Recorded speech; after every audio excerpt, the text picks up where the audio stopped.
De lo que les voy a hablar este día no es ni de comunidades ni de grupos funcionales. Pequeño ahí confusión. Aunque bueno, es una idea que se maneja atrás de esta propuesta, es cómo integrar las interacciones en los modelos de nicho. ¿Sí? Es algo que se ha estado mencionando, que hasta ahorita poco se ha logrado trabajar. Y la propuesta, como lo estamos haciendo, a partir de un análisis de minería de datos.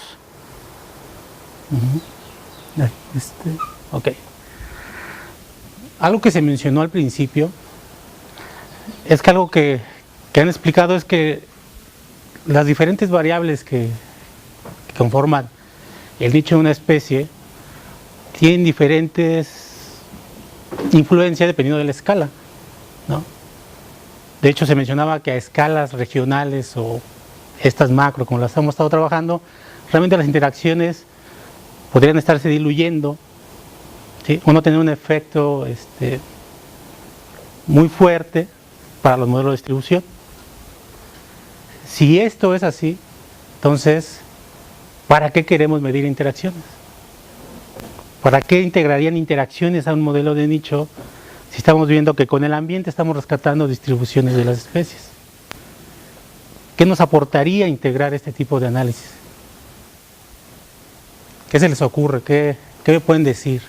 ¿Para qué las incluiríamos? ¿Qué nos aportaría si estamos reconstruyendo distribuciones? En uno de los ejercicios que ya hicimos vimos que, conociendo la distribución real, podíamos recuperar esa distribución y bastante bien con lo que teníamos. La cuestión es que justo hay trabajos que tratan de ver realmente si estas interacciones tienen ese peso o no a esta escala macroecológica, biogeográfica, como la queramos llamar, ¿sí? Que quizás sean más una cuestión en el tiempo que en una cuestión más de esta foto que estamos sacando al momento nada más, donde no sabemos cómo están actuando. Entonces, bueno, con todo y esto, pues, hay diferentes propuestas, se han hecho revisiones de cuál sería el papel de las interacciones sobre las distribuciones de las especies. Se están proponiendo diferentes propuestas, muchas basadas justo en el análisis de cómo se estructuran las comunidades. ¿Sí? Esos estudios que se han hecho más a escala local para ver si la competencia o algún tipo de interacción tiene un efecto directo sobre que esté presente en una especie en un sitio, tratar de llevarlo a estas escalas. Entonces hay una serie de literatura que se puede ir consultando. Dentro de esto hay unas propuestas que es ver redes de interacción, cómo están asociándose las especies. ¿Sí? Estas pues, son las famosas redes tróficas que tienen años de estarse estudiando y que por lo general cuando uno empieza a revisar son muy puntuales, porque obviamente conocer cómo está una red trófica no es nada sencillo. ¿Sí? La mayoría de los trabajos se hacen incluso a nivel de microorganismos, que es donde uno puede ir siguiendo cómo se van transportando la biomasa, se van haciendo ese tipo de relaciones, y pues uno dice, bueno, ¿cómo llevo esto a integrarlo al modelo de nicho de una especie? No es nada nuevo, mis ilustraciones son oscuras, entonces seguro no se ven muy bien. Hay libros sobre cómo analizar esas redes ecológicas, ¿sí? Artículos, hay una literatura, sobre todo en la zona de Europa, se ha estado trabajando fuertemente con redes mutualistas, de polinización, dispersión de semillas, predador-presas, pues son las más conocidas, y se proponen diferentes métricas. Sin embargo, siguen siendo estudios puntuales con redes que sean, de hecho, siempre usan como 20 redes que se han identificado a nivel global y con esas hacen todos los análisis que se les ocurre. ¿Sí? No es nada sencillo. ¿Sí? Entonces nos toca cómo podemos nosotros inferir de alguna forma cómo interaccionan las especies. Para eso, bueno, utilizamos una técnica basada en minería de datos, que luego me preguntan qué es minería de datos. ¿Quién ha hecho minería de datos aquí alguna vez? Hacer un modelo de distribución como lo estamos haciendo es hacer minería de datos. Es simplemente, tengo una base de datos ambientales, tengo una base de datos biológicos y lo que hago es buscar asociaciones. Eso es lo que hace la minería de datos. ¿Sí? Entonces, todo aquel que ha hecho un modelo está haciendo minería de datos. Simplemente es cuestión de qué técnica de minería de datos estamos usando. Entonces, lo que vamos a hacer es tomar lo que tenemos, esas bases de datos, y comenzar a buscar asociaciones, patrones, ¿sí? Muchas veces sin siquiera tener una hipótesis explícita. Vamos a ver qué nos dicen los datos. Con esta propuesta, hace ya como 4 años empezamos a hacer esto. Tratamos de ver cómo aplicar estas redes de interacción, o cómo inferir estas redes de interacción a partir, ¿sí?, de los puntos de ocurrencia de las especies. Sí, este primer ejercicio lo hicimos con un vector, un mosquito, vector de leishmaniasis, pero había un interés de algunos estudiantes ahí en la UNAM de justo tratar de identificar zonas de riesgo para la presencia de esta enfermedad. Y lo que hicimos, bueno, fue tomar el vector y los posibles reservorios o hospederos. No voy a entrar en detalle porque ahí me pueden decir no son hospederos, son reservorios, y bueno, es toda una discusión de qué es un reservorio, pero al menos a nivel de decir cuáles pueden ser sus hospederos. Esta enfermedad, como les comentaban ayer, se ha asociado más a ambientes tropicales, que la enfermedad de los chicleros, ¿sí?, que no va al norte. De hecho, en Estados Unidos no hay leishmaniasis, en teoría, ¿sí? Y hasta ahorita estaban identificados solamente 8 mamíferos como posibles reservorios. Principalmente eran roedores, un marsupial y creo que 2 marsupiales. Entonces son 8 especies. Entonces, lo que consideramos es que si esta mosquita es hematófaga, pues cualquier organismo de sangre caliente es alimento, ¿sí? Es el recurso que necesita para estar presente. Entonces, donde quiera que haya un mamífero de sangre caliente y esté la mosquita, pues tiene el recurso. Entonces, ¿por qué deberían haber solo 8 especies que sean hospederos de esa enfermedad si la mosquita se puede alimentar de todo lo que esté presente? Entonces nos dimos a la tarea de empezar a reunir datos. Ya vimos que están, bueno, los datos de las colecciones que ya están en línea, las páginas de bases distribuidas. Hay también bases de datos para vectores de diferentes enfermedades, Chagas, Lyme, leishmaniasis y dengue, y muchas de estas enfermedades asociadas a vectores de insectos y reservorios silvestres. Y bueno, con esta información dijimos, tenemos un mapa con las ocurrencias de todos los mamíferos del país. Obviamente aquí estamos viendo, tenemos un sesgo político, solo consideramos México, y las zonas que han sido observadas estas moscas. Y la primera pregunta es, bueno, si vamos a hacer un análisis a partir de estos datos y queremos hacerlo a partir de cómo están ocurriendo, alguien me dice que esa palabra no existe en español, pero no encuentro cómo manejar, es cómo vamos a medir esa coocurrencia, ¿sí? ¿Cuál sería la manera más correcta? No hay una respuesta como tal. Entonces lo que hicimos fue regresar a una de las formas más antiguas de los análisis, que es dividamos el país en celdas, ¿sí?, de un tamaño determinado. En este caso cogimos 25 por 25 kilómetros el tamaño del cuadro. Y la idea es ver en cada cuadro la presencia del mosquito con la presencia de un mamífero, ¿sí? Y eso nos va a dar una idea de cómo van ocurriendo, ¿sí? Hay diferentes formas, puede ser, en lugar de cuadros, hay quienes pueden poner hexágonos, hay quienes hacen círculos. Ahora sí que hay que probar las diferentes formas. Nosotros llegamos a ver que esta es la que mejor nos estaba funcionando.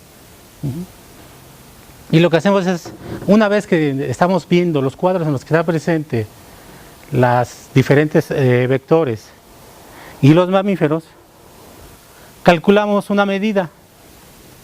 Como nos encanta usar letras griegas, le llamamos epsilon, y lo que hace es decir, ¿cuál es la probabilidad de que estas dos especies estén juntas bajo una hipótesis de que las dos están distribuidas al azar sobre estas celdas, ¿sí?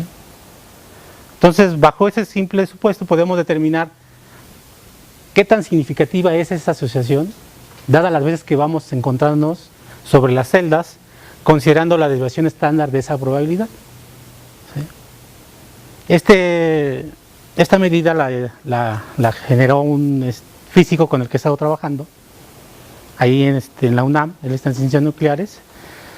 De hecho lo estaba utilizando en algo de mercadotecnia, en una empresa que tiene, y de repente conoció al doctor Víctor Sánchez Cordero, que es director ahorita del instituto, y dijo, creo que esto lo podemos utilizar para analizar datos de las colectas que tenemos. ¿Sí? Entonces vamos a ver cómo podemos medir la asociación de estas especies. Y implementamos esto. Lo que hacemos pues, es simplemente ir a contar cuadros. ¿Dónde están las mosquitas? ¿Dónde están los mamíferos? Sus números de cuadros, ¿dónde coexisten? O dónde concurren. Y nos da un valor. Mientras más alto es las especies con las que más tiende a ocurrir.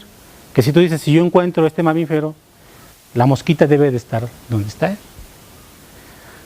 Pero además nos da valores, desde valores altos, positivos, hasta negativos.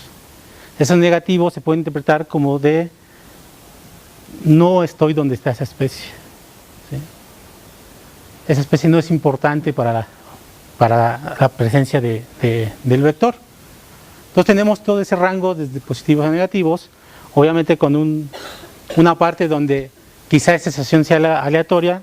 Se estableció un umbral de arriba de 2 del valor de epsilon, abajo del menos 2 son significativos. Esto porque estamos hablando de desviaciones estándar. ¿Sí? ¿Qué es lo que está haciendo epsilon? Ver cuántas desviaciones estándar te alejas de la probabilidad de estar o no juntos. Y con eso construimos esta red, donde si se alcanza a ver los puntos rojos son las diferentes mosquitas y todo lo que está acá son los mamíferos con los cuales podría estar asociado y manteniendo esa relación, esa interacción. ¿Sí? Con esto construimos un listado donde pusimos los primeros o los mamíferos con epsilon significativos. Es una lista enorme, como 150 especies, una tercera parte alrededor de lo que hay de mamíferos. Y además vemos dónde están quedando los que ya se han identificado como reservorios de la enfermedad. Entonces, de entrada, es una parte de validación de este modelo porque estamos rescatando justo esas especies con las que ya se ha encontrado la interacción por la presencia del parásito. ¿Sí? La siguiente pregunta fue, bueno, si tengo esa lista, a partir de ese grupo de especies, yo puedo construir un modelo de distribución dado los mamíferos. Es decir, en cada celda, dada el ensamble de especies que haya, hay una probabilidad de que la especie esté presente. Y eso lo medimos a través de la contribución de cada mamífero para la presencia de la especie. ¿Sí? Si un murciélago, ¿cuánto contribuye a que esté esa mosquita? Y así vamos viendo cada uno a partir de esta otra fórmula, otra métrica, y lo vamos sumando. Entonces vamos viendo en qué celdas está un gran número de especies que pueden favorecer la presencia de esa especie, dada la manera en que van distribuyéndose en la geografía. Y aunque no se ve muy claro, esto va en un rango de lo más, podemos decir lo más probable, que realmente es donde hay más especies que la favorecen, hasta donde hay menos mamíferos con los cuales se le ha visto asociado. Tenemos ese rango, ese mapa de colores que nos va diciendo dónde hay mejores condiciones para que esté presente y dónde es donde están desapareciendo estas especies con las que está asociado. ¿Sí? Tenemos, uno de los problemas es que estamos trabajando con las colectas. Todos estos huecos son cuestiones de que ahí no hay colectas. Es uno de los problemas que tenemos para empezar. Ha habido la sugerencia, ¿por qué no haces esto considerando modelos ya hechos de las especies que están, los modelos de distribución? Algo que se mencionó hace rato, hay veces que esos modelos al final, cuando uno los sobrelapa, no necesariamente tienen las especies que están presentes en un sitio. Simplemente va sumando las condiciones ambientales donde podría estar uno de los mamíferos modelados, y lo que podemos hacer en ese momento es inflar las interacciones. O sea, algunos mamíferos que a lo mejor con los que no está presente, simplemente por conjuntar mapas ambientales, pues vamos a decir que sí podría estar. Entonces tenemos el riesgo de inflar las interacciones. Yo prefiero quedarme prefiero subestimar las interacciones que decir algunas que no existen. ¿Sí? Es como, ¿en qué cancha quiero jugar? ¿No? Si digo de más, digo de menos. ¿Sí?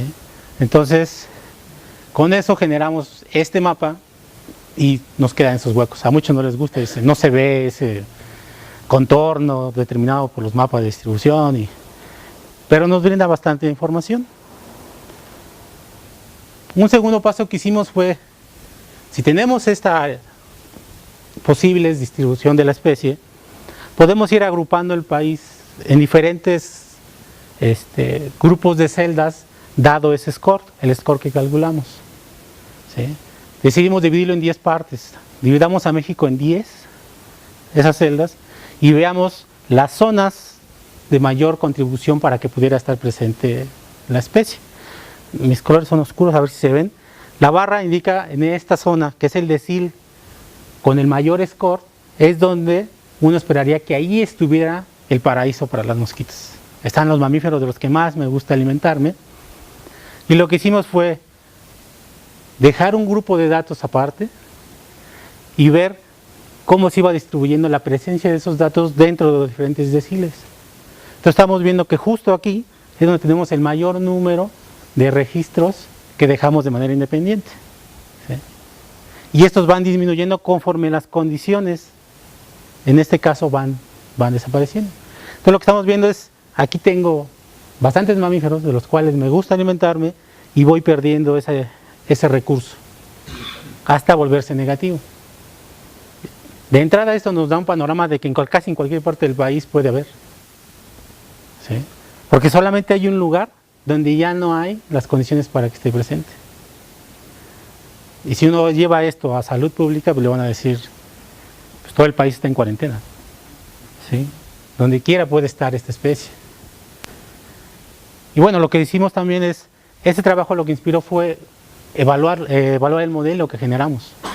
Se juntó un conjunto de investigadores de medicina, de biología, y a partir de esta predicción se fue a campo.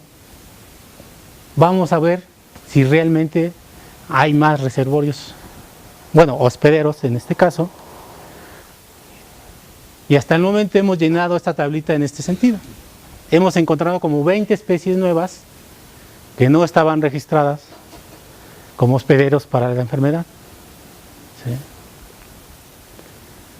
Encontramos sobre todo, algo que ya se mencionó ayer, murciélagos que no se consideraban como especies de riesgo. Encontramos algunos roedores más. Fuimos a zonas donde no se había colectado, encontramos la enfermedad, en el occidente, en el norte. ¿Sí? Entonces, se ha ampliado ese conocimiento. ¿Sí? De tener 8, estamos en 26 reservorios para México, bueno, hospederos. Eso de los reservorios me cuelgan los que se dedican a la... Sí, no, me va a estar viendo con ojos de... ¿Cómo reservorio? Tenemos más de 20 hospederos para esta enfermedad en el país, después de ese muestreo que se hizo. ¿Sí? Entonces nuestro conocimiento aún estaba atrás. Y lo que estaba sucediendo es que, de entrada decían que la enfermedad es de los chicleros, es decir, solo se encuentra acá. Y todos los estudios que siguieron es, voy a estudiar la leishmaniasis, me voy al sureste. ¿Que me interesa la leishmaniasis? Vete a Yucatán, vete a Tabasco. Y siempre se fue a los mismos sitios, cuando la enfermedad ha estado más allá de esos lugares. Hay información, pero es muy fragmentada. ¿Sí? Y es difícil que coincidan con lo que tenemos, porque en primera es una enfermedad que se considera de zonas tropicales, zonas marginales, no se reporta, no es fácil identificarla. Quizás sepa un poco más los que se dedican a esa parte de la enfermedad. Yo realmente no soy experto en enfermedades, aquí llegué por azar. Pero algo que hemos visto es que es complicado tener datos de cómo está la enfermedad, porque de entrada, cuando uno va y lo revisa en un centro de salud, tú vas ahí y dices vivo en tal lado, y no es ahí donde te enfermaste, es en otro sitio. ¿Sí? Entonces es uno de los primeros problemas que hay con trabajar con enfermedades. ¿Sí? De hecho, hace poco se infectaron en Cancún, un estadounidense, viene de vacaciones, se infecta en Cancún y se va a Estados Unidos. ¿Sí? ¿Sí? Si no saben que salió, pues dicen, la enfermedad está en Estados Unidos, pero se infectó acá. Entonces, ciertos problemas ahí. Aún así se ha construido una base de casos y hay una estudiante que está justo en lugar de trabajar solo con el vector, está metiendo los casos a estas redes, ¿sí? Para ver de las mosquitas que ayer veíamos entre las diabólicas y las no tan diabólicas, cuáles están más asociadas a donde hay casos, qué mamíferos están más asociados. Pero sí estamos cayendo en la cuestión de que no siempre donde está reportada la enfermedad es donde la tomaron, donde se enfermó. Sobre todo por esas migraciones que hay, esos movimientos que hay. Hace rato les comentaba, el valor que nos dan las dos métricas que utilizamos para ver la contribución de una especie para que esté la otra o el épsilon mismo, tiene un ranqueo de positivo o negativo.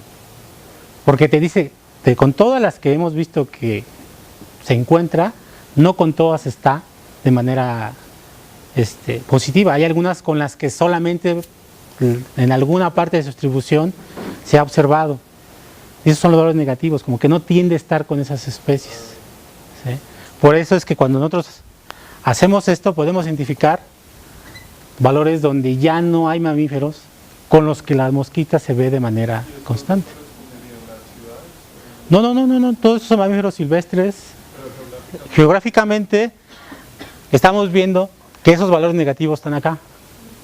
Estos son zonas donde las mosquitas han sido poco colectadas. Esto obviamente, ahora después del trabajo de campo, va a cambiar bastante. Porque encontramos mosquitas aquí, acá, en este lado, registros que no había. ¿Sí? Pero por eso son esos valores negativos. Podemos identificar quiénes favorecen, quiénes son los que más aportan para que esté, así como aquellos con los que no tienden a estar juntos. Bueno, ahorita trabajamos nada más a nivel de mamíferos silvestres. Hay un trabajo ya publicado con los perros domésticos, creo que en Guerrero, pero no ha sido tan explorado. Pero a partir de, bueno, lo que hacemos es que si tenemos esto podemos ver zonas de riesgo asociadas a donde hay gente. Especies que son peridomésticas, que están en esta lista, bueno, que ya son más peridomésticas dado el avance del cambio de uso de suelo, donde habría esa presencia. De hecho, una de las hipótesis que hay es, en Tabasco y Campeche está la enfermedad. Son dos estados que son continuos, pero la enfermedad es de un tipo de un lado y de otro tipo en el otro. De esta que mencionaban ayer, cutánea, no me la sé toda y no me gusta describirla, se ve muy fea. Pero simplemente cambiando de estado es muy diferente. Dices, ¿por qué? Si las condiciones pareciera que ambientalmente, aunque uno es más pantano que el otro, pues no están tan alejados como para que cambie tan radical. De hecho, los casos de incidencia son más graves en Tabasco que incluso Campeche. Y lo que estamos viendo es que quizás es que la estructura del ensamble de mamíferos aquí cambia con relación al de Campeche. La relación con el ser humano aquí cambia con relación al de Campeche. ¿Sí? De hecho, una de las hipótesis que casi nadie me ha comprado porque no me dedico a esto es que en Tabasco el ser humano ya está más dentro del ciclo de la enfermedad que como incidental, como se ha considerado. ¿Sí? ¿Por qué? Porque casi no están los mismos mamíferos, ya no hay tantas zonas naturales, entonces la mosquita está asociada a las casas. ¿Sí? Ahí posiblemente ya el mismo ser humano pueda hacer un reservorio que tiene la enfermedad, lo pican y las mosquitas la vuelven a llevar y está así. Pero bueno, ese es trabajo que le toca más a los que se dedican a esto. Son solo hipótesis que salen de aquí. Entonces lo que estamos haciendo, o lo que ha estado pasando, es que todos van a donde saben que está. Y van a buscar a las especies que saben que lo tienen. Este es el primer trabajo que buscó ir a donde nadie había ido. Se vio como de película, eso me gustó. ¿Sí? Y estamos viendo que está dando resultados. ¿Sí? Entonces es una de las lecciones que aprendimos. O sea, no vayamos a donde sabemos que ya está. Vayamos a donde posiblemente debe de estar. ¿Sí? De hecho, justo cuando estábamos viendo esto, nos preguntamos, bueno, ¿y qué pasa si usamos el clima para hacer el modelo? Con la misma técnica, con la misma propuesta. ¿Sí? Este no es un modelo de Maxent ni nada, es el mismo la misma propuesta. Si usamos clima, un punto que está aquí, que quizá no se vea ya, por clima, pues uno dice, hasta aquí, lo verde son las condiciones donde ya cambian, se hacen negativas para la presencia de la especie. En cambio, con mamíferos dice, sí hay condiciones para que esté. ¿Sí? Entonces, dependiendo de la variable que estemos usando, cambia el resultado. Lo que podemos considerar, como siempre decimos, esos outliers salen de la envoltura bioclimática, son los extremos, con otras variables, como este caso, la interacción con mamíferos, nos está diciendo otra cosa. ¿Sí? Entonces dijimos, bueno, entonces sí vayamos, busquemos acá, y se han encontrado infectados especies de mamíferos silvestres. ¿Sí? La enfermedad se ha encontrado en estas zonas. Justo los problemas de los reportes médicos, nada más salió uno en los 70s y se olvidaron, no lo han reportado otra vez. Pero es porque la gente no se atiende y son enfermedades que tardan años luego en manifestarse, como el caso de Chagas, que hay aquí en esta parte del país, que se manifiesta como 10 o 15 años después. Bueno, entonces justo vimos cómo se comportan este mismo análisis, pero nada más usando el clima. El clima nos muestra unas barreras diferentes. Aquí decimos, casi puede estar en todos los sitios del país, ya menos acá. Y el clima comienza a hacerse cada vez más extremo antes. Y dice, de aquí hacia acá, es posible que no esté. Esas condiciones ya no son las más óptimas. La idea, y estamos tratando de publicar justo estos resultados, es también rehacer todo este análisis con lo que hemos encontrado ahora. Y cambia bastante. O sea, estamos dando información de lugares que no se consideraban como riesgo para la enfermedad, ahora están ahí con focos rojos. Pero esos resultados todavía no salen, entonces estamos en proceso. Porque algo que hemos encontrado, hemos llegado a lugares donde encontraron mamíferos infectados, encontraron las mosquitas y ninguna de las mosquitas tiene el tripanosoma. ¿Sí? Dices, bueno, ¿qué es lo que está pasando? ¿Sí? Si el mamífero lo tiene, la mosquita no lo tiene, ¿de dónde salió? Ya platicando con la gente que se dedica a esto, a los epidemiólogos, es que lo que estaban utilizando son trampas que atraen más a los machos y son las hembras de las hematófagas. Entonces, hubo ahí ciertos, como todo, como buenos biólogos tenemos ciertos problemas de muestreo y no capturaron hembras, sino casi siempre machos, y los machos nunca van a tenerla. ¿Sí? Entonces estamos viendo justo que ahora que estuvimos analizando los resultados, nos dimos de topes con varias cosas que se pasaron por alto.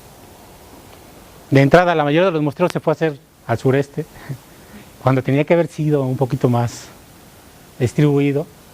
Algunas zonas sí se fueron que no estaban consideradas, pero el mayor esfuerzo se concentró todavía en el sureste. ¿Sí? Entonces, eso es de los problemas que tenemos al diseñar estos muestreos, ¿no? Pero sí, la idea es tratar de ver la enfermedad a partir de dos componentes, que es el vector y el reservorio nada más, o el hospedero. Porque modelar el parásito pues, se me hace un poco más complicado porque ya su ciclo de vida es diferente, tiene una parte en la que está en la mosquita, tiene otra parte en la que está en el mamífero, tiene otra parte que está, creo que en vida libre, no sé, no me lo sé todo. Como te digo, yo no me dedico a la parte de enfermedades. Es más bien, como le aprendí a hacer esto, me dijeron, vamos a aplicarlo aquí. Bueno, entonces cuando vimos estos resultados justo nos inspiró el siguiente trabajo, que dijimos, bueno, si podemos ver el efecto de variables, en este caso que nosotros llamamos abióticas, que es otras especies, y del clima, veamos la importancia que tiene cada una de ellas. Hicimos este trabajo, lo hicimos también para luxomias, pero incluimos a otra especie, a un mamífero, lince rufus, el lince que llega aquí a México, que viene de Estados Unidos. ¿Sí? Y dijimos, vamos a ver otro tipo de interacción, que también de alguna manera decimos, bueno, es un carnívoro, ¿qué es lo que necesita? Presas. Entonces podemos asociarlo con todos aquellos mamíferos con los que si se lo encuentra y dice, tengo hambre, es su presa. Entonces queremos ver esa interacción predador-presa. Y además, ¿qué nos dice esto y qué nos dice el clima? Y pusimos una tercera variable, que es la vegetación. Que algunos dicen, bueno, vegetación en parte está un poco asociada al clima. Pero lo metimos, dijimos, vamos a ver qué nos aporta tener diferentes variables. Y sobre todo, qué nos dicen de la contribución de cada una de ellas para que esté presente la especie. ¿Sí? Para que pueda estar presente, al final de cuentas siguen siendo modelos de distribución. ¿Sí? Como estábamos con eso de redes, dijimos, pues es que la distribución de este organismo pues, está asociado a cuestiones como el hábitat, el clima, depredadores y presas. O sea, eso es todo un conjunto de factores que pueden estar influyendo esta distribución, tanto al sur, al norte, pero creo que la parte más importante es cómo está dentro. ¿Sí? ¿Qué es lo que vamos a ver en lo que hicimos? Dijimos, ¿qué nos dicen los mamíferos? Caso muy similar con la luxomía. Si no tenemos una cuestión climática, puede estar en casi todos lados. Como vimos hace rato, esta especie nada más llega hasta aquí, de aquí no pasa. ¿Por qué? Pues acá hay condiciones, pero no pasa de este lado. La cuestión es que de este lado hay 5 felinos más. Y justo un trabajo que salió es, posiblemente sea una barrera de interacción competitiva, en ese sentido. Tomamos el clima, hicimos el modelo, igual nos va marcando las zonas donde puede estar y donde esto negro es verde, más oscuro. ¿Sí? Entonces tenemos 2 escenarios dados diferentes factores. ¿Sí? Y lo que dijimos, bueno, ya tenemos estos dos, ahora juntémoslo, juntemos las 2 variables y hagamos un solo mapa de distribución. Lo primero que a mí me salió y me dio tristeza es ver que es igual al de clima casi. Dije, yo esperaba. Sí, como todo esto se puede, es una cuestión aditiva, la contribución de cada variable, tú puedes sumar lo que hay en una celda de mamíferos y sumar lo que hay de clima y sumar lo que hay de vegetación y vas haciendo cada celda tiene una característica, que eso es una de las cuestiones que a mí me gusta de esta propuesta. Tú puedes ir a una celda y decir qué hay ahí, por qué está ahí esa especie, qué condiciones hay, puedes describir el clima, las especies presentes y el hábitat. Por esto es que está presente. Y de hecho lo que vemos es que dentro de la distribución descrita hay un gradiente de condiciones para que esté. Que eso es lo que creo que es importante en esta parte. ¿Sí? No solo quiero el 0 y el 1, o llego hasta aquí, de aquí para acá la existencia, de aquí para acá es presencia, sino dentro de esta área, cómo me comporto. Aquí casi no se ve, pero aquí está el polígono de distribución. Y aquí vemos en los bordes justo cuando el ambiente ya va cambiando, ya no va siendo favorable para que esté. ¿Sí? Y adentro vemos, aquí es donde puede haber mejores condiciones. Aquí la hipótesis que no he podido probar por falta de datos es, esas condiciones posiblemente correspondan a las zonas de mayor abundancia de la especie. ¿Sí? Porque ahí tenemos clima, tenemos recursos, que son los otros mamíferos, y tiene el hábitat que más le gusta. Entonces posiblemente las mejores poblaciones estén en esas zonas, llamémoslo óptimas, donde están las mejores condiciones. Entonces lo que dije, lo resumimos en esta tabla. Nos fuimos, como les dije, dividimos al país en deciles, tenemos 10 partes del país. Vamos al más alto. Y encontramos, bueno, cuáles son las variables ambientales en las cuales está distribuida, esos rangos máximos, mínimos de cada una de las variables. En cuanto a presas, ¿qué encontramos? Una gran cantidad de las presas que han sido descritas para esta especie. Algo que vimos es que los potenciales competidores están también presentes. Entonces, quizá esto nos diga por qué sí puede estar ahí con estos. O sea, lo que estamos viendo es que la interacción competitiva puede ser diferente dependiendo en dónde esté. En las zonas de condiciones favorables tiene muchas presas y posiblemente la relación con estas especies no sea de interferencia como ocurre en el sur. Es una de las hipótesis.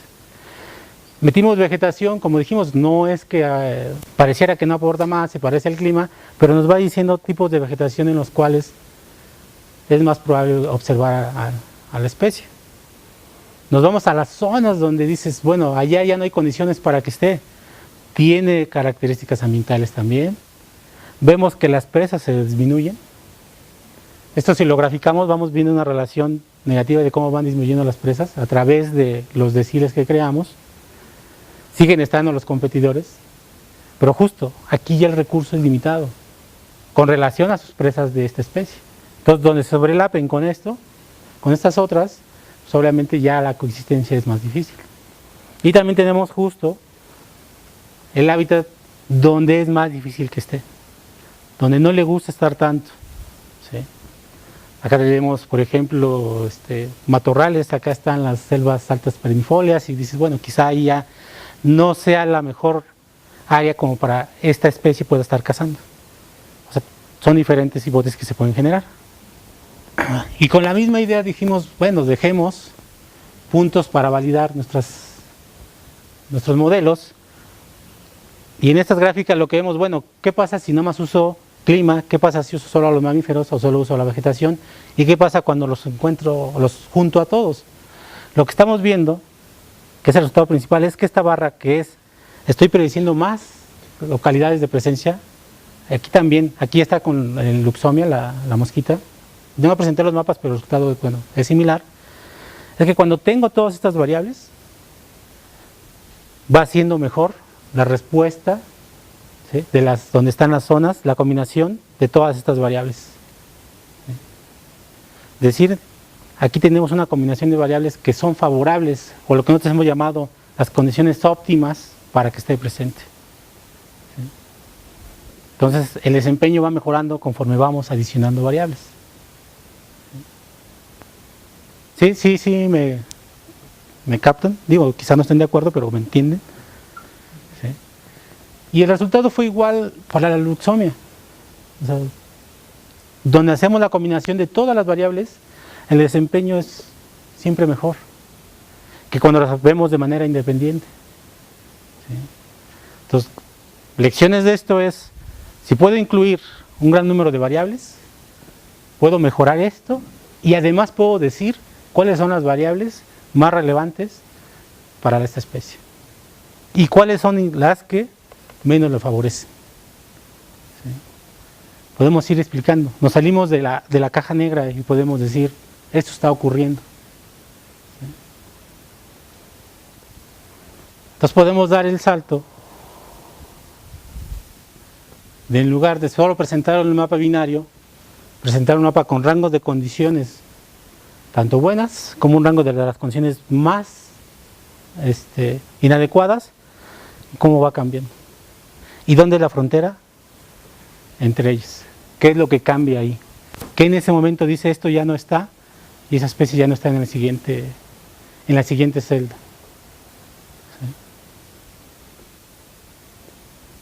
¿Sí? Y bueno, tratando de ver cómo representaba esto, dije, puedo hacer mi nicho multidimensional, tengo los abióticos, tengo el hábitat y tengo el recurso, ¿no?, las interacciones.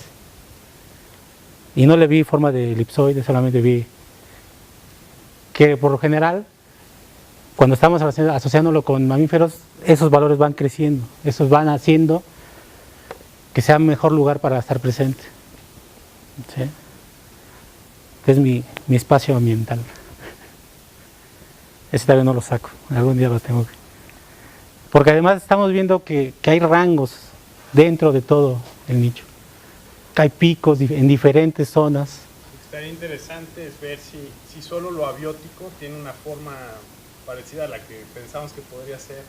Sí. Y eso ya se modifica con lo biótico y demás. Claro. Está padre. Sí. Entonces, bueno, esto es lo que hemos estado haciendo. ¿Sí?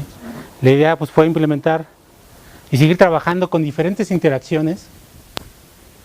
Aquí fue una interacción, llamémoslo comensalista, el vector, el hospedero, de predador-presa. Podemos tratar de verlas de interferencia, construir estas redes tróficas, que son redes inferidas. Eso hay que tenerlo siempre presente. Esto es una red estadística por asociación. ¿Sí? Porque aquí no sabemos ni el traspaso de energía, ni todo ese tipo de cosas que se han medido en las redes tróficas. Pero a partir de estas redes, bueno, podemos comenzar a generar algo, porque si nos esperamos a tener una red trófica real, donde sepamos cómo pasó todo esto, nunca vamos a empezar. Y justo algo de lo que estoy haciendo ahorita en Conavio es qué pasa una vez que transformamos el ambiente en estas redes. Esta es una red predador-presa, depredadores-tope, mesodepredadores, presas. Con el cambio de uso de suelo, estamos perdiendo 3 depredadores tope. Queda uno, quedan especies sin depredador. Y además la diversidad de interacciones está cambiando. De tener como 80 interacciones aquí, se reduce a 40, la mitad. Una pregunta, ¿cómo detectas que ya perdimos esos especies? Tenemos un análisis de cambio de suelo con la distribución de las especies, distribución potencial, los mapas que tenemos ahí en Conavio, que hice yo, por cierto, y me critican, donde hicimos un análisis de pérdida de hábitat, pero considerando el parche mínimo para que esté presente una población viable, el tamaño mínimo. Entonces, en lugar de solo extraer áreas modificadas, vemos que lo que queda sea viable para la especie. ¿Sí? Entonces, cuando consideramos sin pérdida de hábitat, encontramos esta red. Cuando hacemos esto, dados los requerimientos espaciales de estas especies, estas desaparecieron en este sitio. ¿Sí? Y entonces la red se desestructura. ¿Asumes que desapareció? La teoría se desapareció. Obviamente si uno va, pues puede encontrar un jaguar. O sea, como todo, estos son modelos de distribución que tienen un proceso de análisis de pérdida de hábitat y como todo lo que hacemos, pues que esto ocurra todavía está en observación. ¿Sí? Pero es lo que estamos implementando, utilizando las redes. Y podemos mapear justo cómo dan estos cambios. Porque hay métricas para estas redes y para ver los cambios. ¿Sí? El siguiente paso es justo ver cómo cambió una vez que estirparon al lobo, qué pasó en esas zonas, con sus presas, sus interacciones. ¿Sí? Hubo compensación de otros depredadores. ¿Sí? Eso es lo que estamos haciendo ahí. A partir de esto. Y bueno, esta es la forma y la propuesta en que hemos abordado cómo integrar las interacciones en diferentes análisis. Y uno de ellos, pues, distribuciones de especies. ¿Sí? ¿Alguna pregunta?